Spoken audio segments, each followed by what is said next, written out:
What's going on, everybody? Plymouth Jones here from Screw Up TV, and this is the Woos and the Whats.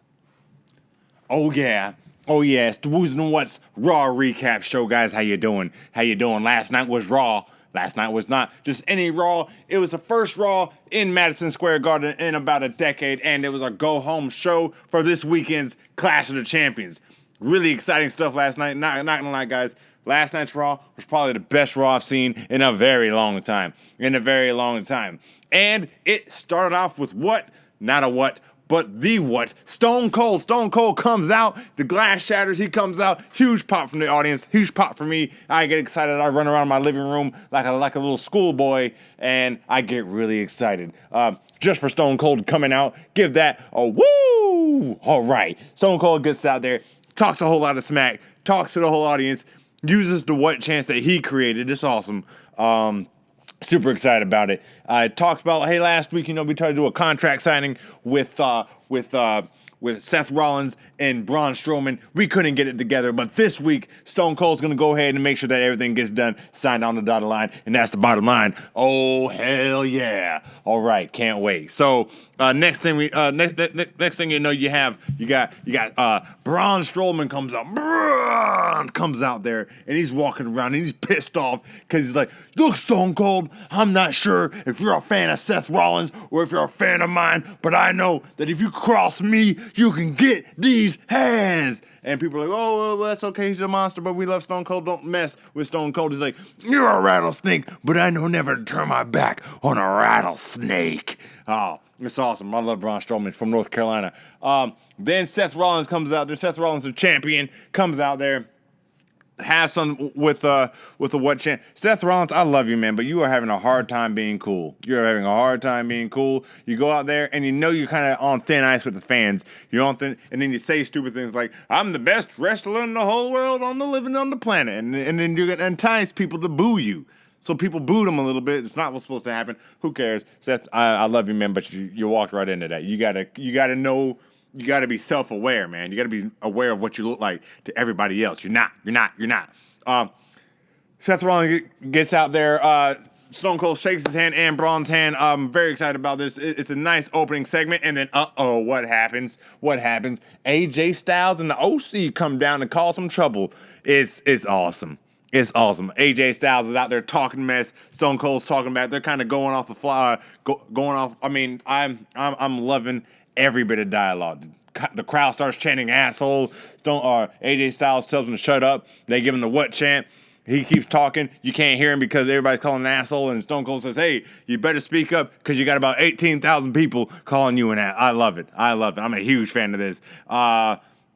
Then they all get in the ring. And then immediately Stone Cold clears up the ring and has Braun Strowman and Seth Rollins take out the OC. AJ Styles gets the upper hand, but apparently he's never watched wrestling. Look, if you're in a wrestling ring in the WWE and you're in the ring with Stone Cold and you're the only one there with Stone Cold, do not turn your back on Stone Cold. Because what happens? AJ turns around and gets Stone Cold stunnered. I flipped. I love it. I felt just like a little boy again watching old school Raw. This whole segment gets a big old woo from me. I loved it. What else do we have happen? So right after that, after the break, AJ Styles just got Stone Cold stunnered, but oh no, AJ, looks like he got a match. So AJ had a match right after that against Cedric Alexander. Now remember, last week, Cedric Alexander was in the King of the Ring tournament, and before his match, the OC came and jumped him for no reason at all. And Cedric lost that match against Corbin. And so Cedric did not care that AJ had just got stunned. He's like, I'm going to get my payback from last week. And he came there, and they had a great match together. Back and forth. It was a good match. Not a great match. It was a good match. They didn't get a lot of time, but that wasn't the point here. The point wasn't to finish the match. We'll get to that in a second. It's a little bit of back and forth. He keeps showing again how much of a talented athlete Cedric Alexander is. He's awesome. AJ, of course, is amazing. They go back and forth, and then all of a sudden, guess what? The OC comes and interferes. What? Oh man, it's getting even crazy. So the OC are out there, they're interfering. It gets crazy. Then all of a sudden, out of nowhere, Braun and Seth come back out there, so it's getting even crazier. And then next thing you know, Bobby Roode and Dolph Ziggler come out there, and they jump in, and it's madness. And out of nowhere, the Viking Experience come out there, and they just lay waste to everybody. I'm glad. I've been waiting for the Viking Experience to do something other than beat up a whole bunch of nameless jobbers, and now they're coming out and they're beating up some people with names, all right, who just have a job, okay? I'm loving it. Viking Experience, thank God, do something with these people. They are over, or they're losing their overness, but they have a lot of star power. Do see what you have with them. I feel like we might be getting more with the Viking Raiders. I'm sorry. They're called the Viking Raiders. Their movie is called the Viking Experience. It was really confusing because they debuted as the Viking Experience. Then everybody revolted on that stupid name. So then they changed the name to Viking Raiders, and they just named their finisher the Viking Experience. It's stupid. Anyway, next match. Jeez, man, the next match. Man, Raw was awesome last night. So the next match was all the 4 horsewomen of wrestling together in a match. It was a tag team match. Becky Lynch and Charlotte Flair versus Sasha Banks and Bayley. And oh man, you know when you hear there's a lot of talent, like I've known all these women have had talent. I did not watch a whole bunch of their early NXT stuff, but I mean since they've been on the main roster, I've seen a lot. I mean, but look, last night was awesome. They showed why are they the 4, pun intended, 4 horsewomen of female wrestling. They came out there and they put on a classic. I loved every bit of it. Charlotte Flair, I love you to death, girl. Sasha Banks, you're out there killing it. I'm a big fan. I'm a big fan of this whole thing. I think it was a great match. Everybody looked really strong. Charlotte and Becky Lynch picked up the win, which is kind of weird because Becky and Charlotte don't get along. And Sasha and Bayley are now best friends. So now it looks like the team that doesn't get along can beat the team that does get along. Is that a good thing? Is that a bad thing? I don't know. I think it's all going to be recovered. I think Sasha is going to win the belt on Sunday against Becky Lynch. I think it's going to happen. I think it's the right thing to do. I think it's going to be. I just think. I'm just a thinker. I'm just a thinker here. But the match was awesome. Everybody looked really good. Again, Charlotte Flair just keeps proving that she is probably the best in-ring performer they have in there. All around. Actually, best all-around pro wrestler in the company, in my opinion. Really good stuff, Charlotte. She picks up the win. It's great. It was a great match. All around, I give that a rousing woo! Going back to the Cedric Alexander and AJ Styles match, I would also like to give that a woo! Okay, next up, we have Rey Mysterio versus Grand Malik. Go ahead and give that a woo! All right. It was awesome. 2 luchadors doing luchador stuff.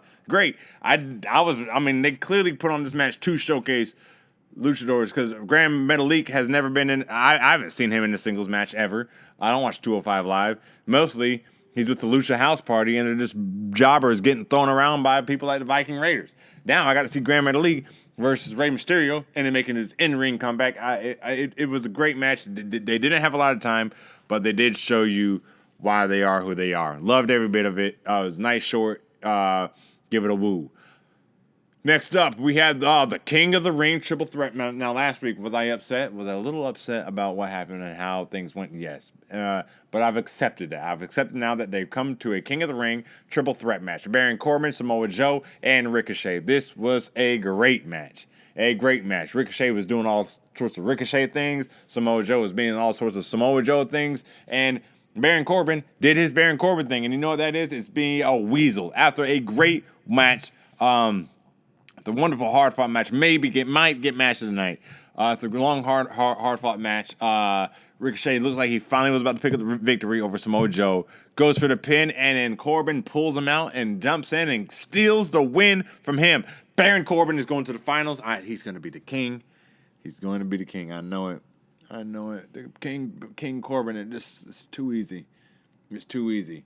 Corbin picks up the win. Great match. And Baron Corbin had dueling chants in Madison Square Garden. You know, let's go Corbin. Corbin sucks. Let's go. I can't believe that.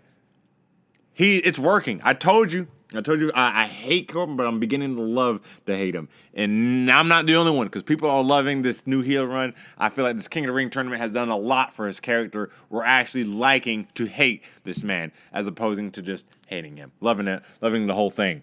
After that, we get, so give that triple threat match a woo, because it was awesome. It was awesome.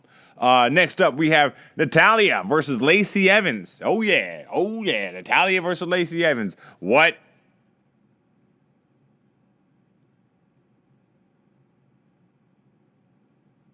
Why are we doing this, guys? I look, people complain about 50-50 booking, and this is why. Okay? Lacey Evans just beat Natalya last week, and now Natalya beats. It doesn't do anything for anything. What? I don't want to talk about it. Whatever. Don't even want to talk about it. Lacey at least has a good character. Natalya bores me. She bores me. Natalya, you bore me. Are you technically gifted? Okay, maybe. Who cares? You bore me. I'm bored. Boring. Sorry, girl, but you're boring. Next up we have a Firefly Funhouse segment with Bray Wyatt dropping some cryptic stuff. I'm a big fan of Bray Wyatt and the Firefly Funhouse. The Firefly Funhouse. Big fan of that. Way to go, Bray. I'm loving every bit. It's like they talked about stranger danger. What's going on? And it was because Stone Cold was there. But they I don't know. They said, let's not worry about people. Stone Cold, he never bothers me. I'm only worried about people who've wronged me in the past. I'm telling you guys, he's going after The Undertaker tonight. I said it last week. He's going after The Undertaker tonight. He's going after The Undertaker tonight. Mark my words. Mark my words. You don't have to mark them. You can just mark Calloway. That's a joke because The Undertaker's real name is Mark Calloway. All right, guys. That was awesome. Give the Firefly Funhouse segment woo! And last we have the big old 10-man battle royal. It's a giant old brawl. Looks crazy. Pretty crazy. A lot of madness here. It wasn't necessarily the best match tonight. I don't know if it was kind of made for just feuds and whatnot. It was a lot of mayhem happening here and there. I will say I did like the finish line, the huge spots followed by Cedric Alexander picking up the win over AJ Styles. Give it a woo, because I like it. I like Cedric Alexander coming up. I like him. He's a nice young star who has a lot of talent, who has not been showcased, who is now being showcased. So I am a fan of that. Overall, Raw. Oh, and at the end, after the good guys won, glass shatters. Stone Cold comes out there. I jump off my couch, and all of a sudden, I'm a kid again, dancing around, watching all the good guys party around a big old beer bash. It's awesome. Give it a woo. Okay, guys. That's all that happened last night, guys. Can't wait to see what happens tomorrow night on SmackDown, or tonight on SmackDown. Tonight on SmackDown, or whenever you guys watch this Tuesday night. You guys know what I mean. 9-10 or September 10th.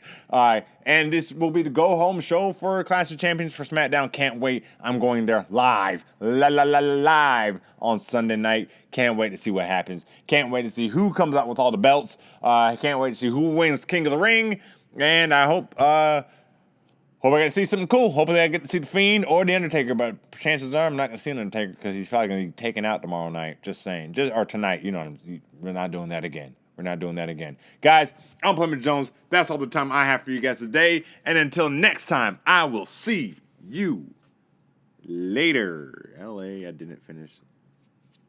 Later.